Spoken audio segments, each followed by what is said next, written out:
Okay, so let's talk about a book that was written by a teenager way back in 1967 that somehow is still on just about every school's reading list.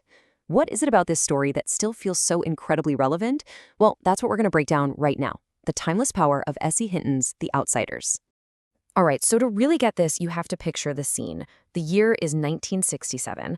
A lot is happening in the world, for sure, but in this one particular town, everything comes down to a single, deep, bitter divide. A line drawn right down the middle that separates kids based on one simple thing: money.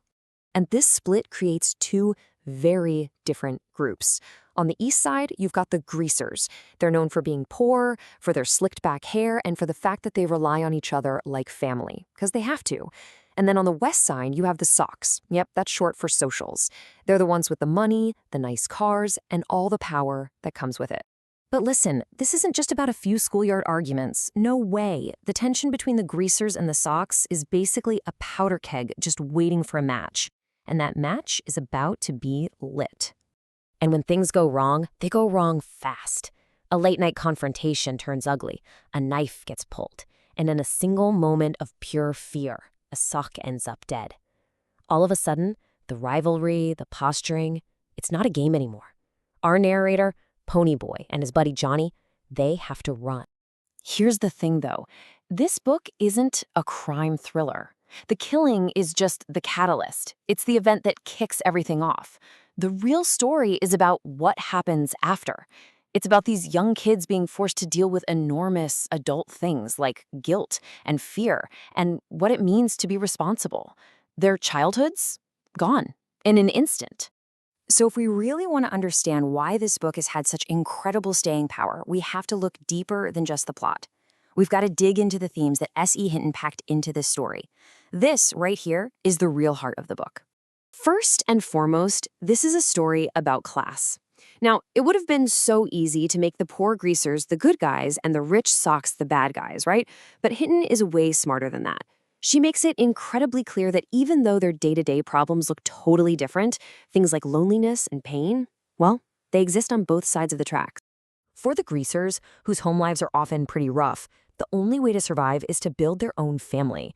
This whole idea of a chosen family is absolutely crucial. It's more than just friendship. It's a bond of loyalty that gives them the support and sense of belonging they can't get anywhere else. And the perfect example of this is the Curtis brothers. You've got Ponyboy, Sodapop, and their older brother Darry. Their relationship is the absolute emotional anchor of this whole story. It's the one place they can find real stability and love. Now, our guide through all of this is Ponyboy Curtis. He's our narrator. And yeah, he's a greaser, but he's also the kid who loves reading books and watching sunsets. He's the soul of the story, the one who makes us look past the tough exterior and see the real person underneath. Then there's Johnny Cade. You could say he's the pet of the gang, the most vulnerable one, the one everyone feels like they need to protect. He comes from a terrible home life, and his story, wow, his story becomes this tragic symbol of the real human cost of all this hate and violence. And on the complete opposite end of the spectrum, you've got Dally Winston. He is, without a doubt, the toughest, most cynical greaser of them all, just completely hardened by life. Dally is what happens when a person loses every last piece of their innocence. So, okay, we've got this intense class conflict, we've got violence, we've got so much tragedy. It's a really tough world. So what's the ultimate message here? What's the one big thing this book is trying to tell us? It all comes down to two simple but incredibly powerful words. Johnny's last words to Ponyboy: stay gold. But what does that actually mean, stay gold?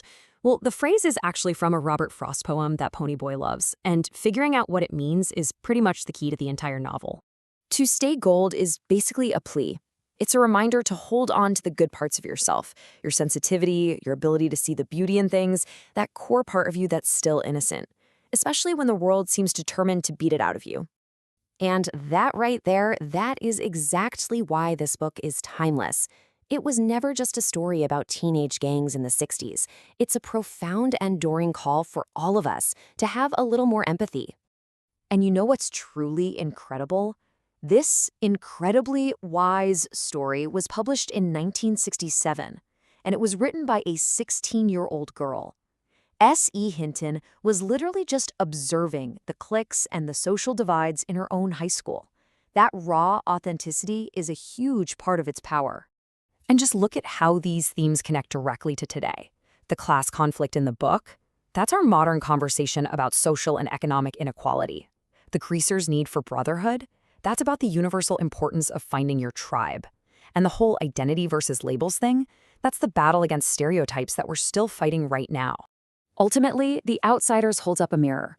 It asks us to look past the easy labels we slap on people, rich, poor, sock, greaser, whatever, and to recognize the shared humanity underneath it all. It's a powerful reminder that everybody, and I mean everybody, is fighting their own private battle. And that leaves us with one last really important question to think about. The names might be different, the styles have definitely changed since 1967, but these kinds of divides, they haven't gone anywhere. So who are the greasers and the Socs of today? Who are today's outsiders?